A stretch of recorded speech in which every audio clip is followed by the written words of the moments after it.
Hello, this is John Occhi back for section 4 of the 5-part series based on my special report, How to Sell Your Hemet Home for the Highest Possible Price. I'm talking to you today on March 6th, 2006 from my Hemet property. It's actually a Valle Vista property which sits on the hill overlooking the Hemet San Jacinto Valley. It's a gorgeous day. We've had a couple days of rain and a couple days of sunshine now, and it's absolutely gorgeous. I'd like to thank you for joining me, and hope that you've seen the first 3 segments of this series and will join me for the 5th as well, because there's a lot of great information. This report, as all of my reports, are not based to educate you on every aspect of the real estate transaction, but to inform you and to stimulate your mind in order to ask questions. That's the important issue, and that's what I'm doing with this video. I'm taking the topics as covered in my report, and I'm trying to create a dialogue. I'm trying to explain some of the different aspects so that it makes sense to you what it is, and I'm hoping that by doing this that you'll be able to go ahead and stimulate your own thought process and come back with some more questions for me. And you can reach me at 951-443-6259. It's 443-6259 in the 951 area code. You can also reach me by email at thehouseseller@gmail.com, and my website is www.eireteam.com, eireteam.com, and that's for the Excellence in Real Estate team.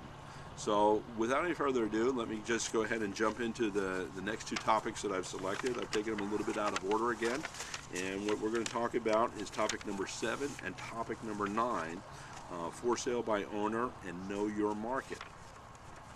And let me just say that the for sale by owners are an important part of any market, and I say they're important because they're always going to be here. There's no way that anybody's going to wipe out for sale by owners, and we refer to them as FSBO, FSBO. You may see that initial a lot, and for the sake of this, I'm going to refer to them as a FSBO as well. So the FSBO they have a major challenge in selling their property, and it's not that they're not educated, because oftentimes the FSBO seller is a very educated person. Unfortunately, they're just not educated in the real estate transactions. Even if they've done 2, 5, 10 transactions in the last 20 years, the laws are constantly changing, the procedures are constantly changing, the liabilities are constantly changing, the disclosures are constantly changing, and it just changes. And what you did 2 years ago may or may not be relevant to what you're doing today. So that's one issue that the for sale by owner has to really be concerned with. And then the other issue is, of course, marketing. And FSBO is very limited in their marketing. And typically, 95% of FSBOs are limited to a yard sign and a classified ad. And whether they run the classified ad throughout the entire week, they just do it on the weekends or just on Sunday. And of course, they can also do their own open houses. Of course, when they do their own open houses, let's work backwards. When they do their own open houses, they're the ones who are there. They're the ones who are giving up their weekends. They're telling their kids, your life is on back burner. We have a house to sell, so we have to have everything perfect, and we have to be here, and we have to entertain folks when they come through, and we got to do our best to sell the house. Okay? Now realize you only have one house to sell. When I or any other realtor does an open house, our objective, believe it or not, is not to sell your house. It's always a blessing when that happens, but that only happens about 3% of the time. Okay, what really happens is a realtor generates buyer leads, because the people who are coming in, they're one of 2 different types of people. They're looky-loos or they're buyers. Now, the looky-loos are your neighbors. They're the people who are within your neighborhood, within your subdivision. They want to see what's going on. And so as a realtor, when I do an open house, and I got a really impressive open house kit going, then those looky-loos are going to say, ooh, I like that realtor. I like what he's doing. He's got a better open house than the other ones that we've seen. When I sell my house, I'm going to call that realtor. That's our objective when it comes to working the looky-loos, okay? We work them very hard, okay, because we want their listing, because just like you, they're going to move. All right, but the primary purpose, the primary objective is the here and now business. The people who are walking through that door are people who have pretty much just started looking for homes, because if they've been involved in the process for any length of time, they probably would have selected a realtor by now. After all, it doesn't cost them a dime, and a realtor can save them so much time and really refine what they're looking for. So it only makes sense that serious buyers are working with a realtor, whereas your FSBO, you're not working with a realtor, so now you have two independent people, and neither one of them really knows what's going on within the transaction. So that's one of the things that really hurts a FSBO when it comes time to close escrow. Because most escrows that are open in FSBOs never close.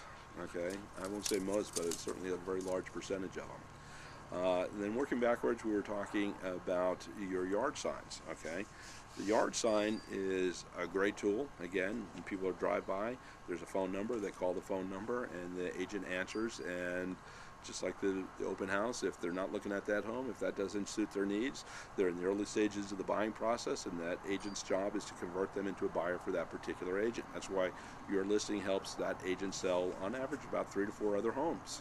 Okay, so listings are important in that regard. With that being said, when you have your own for sale sign and the phone's ringing, first of all, you got to make sure that you can answer that phone. If someone drives by at 2 o'clock in the afternoon, are you at work? Are you with the kids? Do you have other activities in your life that you're doing? Are you able to properly field that call and accommodate that buyer at that particular time? Good chance that most of your phone calls are lost. They're left on your answer machine. You call back and forth, and you may or may not get who you're looking for, and you play telephone tag. Complete waste of time, loss of production, and loss of a potential buyer. Okay. The other thing is, with a sign, is wherever you live, unless if it's on a major thoroughfare, that sign is only going to be seen by the same people week after week. Traffic count in most residential neighborhoods, you're going to have about 90% of the same cars pass your house on a weekly basis. Okay? Week after week, 90% of the same cars are going by, going by, going by. It's the same people. Once they've seen your house, they have no place else to go. Okay? They've seen it. They didn't buy it. So now what are you doing to bring new people? Oh, you're going to put signs out on the main road. All right, well, you pull a few people in that way, but very few and very far between. Okay? Again, you pull in realtors who are looking, and they're going to bombard you with calls and follow-ups, and they're going to want to list your property. And it's a good way to interview a realtor, see who's the most persistent, if that's what you want to do, because there are realtors who work specifically focused on that FSBO market, looking for people who are frustrated, had it up to here. And if you want somebody who's looking for you and targeting you, then they'll find you. However, I always suggest that you find the realtor.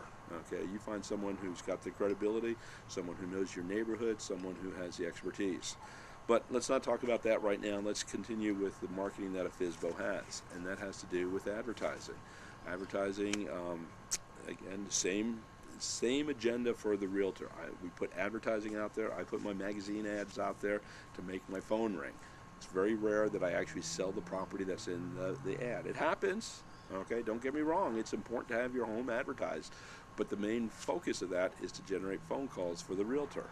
And that works. It finds buyers. I mean, it's how I've generated probably 75 to 80% of my business is through advertising. All right. So with that being said, what does a FSBO do? They run an ad in the classifieds. They run a flyer. They put a flyer out in the box, but the people driving by, just like the sign, it's the same people pick up the flyer. Once it's gone and once people have seen it, nobody cares anymore. Okay, it'll sit there forever. Nobody will see it. All right, so it's important, it's critical that, in my opinion, that a FSBO, if they try it, they don't do it for any more than 2 weeks. Okay, because every now and then you get lucky, and when you get lucky, great. You've saved yourself that 3%. But don't take it to the bank, and don't make a career out of trying to sell your house, because that's what you're doing. I personally, I have a career. I'm a full-time realtor. I spend every day, every business hour of every business day focused on real estate, and then some. I'm in social situations. I'm in line at the theater. You can talk about real estate to strangers all day long. You never know where you're going to get that and where it leads. So with that, again, I emphasize that it is critical to find a good realtor, someone that you can agree with their philosophies on marketing and that's going to generate the traffic. But the real key is that a realtor can market to other realtors. Yes, a FSBO can spend a couple $100s to get an MLS listing, but they're often incomplete. They look like a FSBO, and they're not the type of property that a realtor wants to take a client to. Reason being is that they want to deal with another professional. There's liability issues and there's a workload.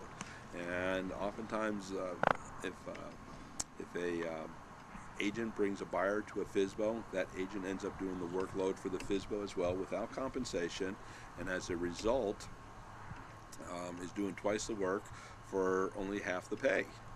Not a glamorous situation. So when we find those listings in the MLS, quite often they're avoided like the plague. All right. Yeah. With that being said, let's just jump into the next topic. I've talked enough about realtors and your market, but let's talk about knowing your market right now. And as a FSBO, this is critical.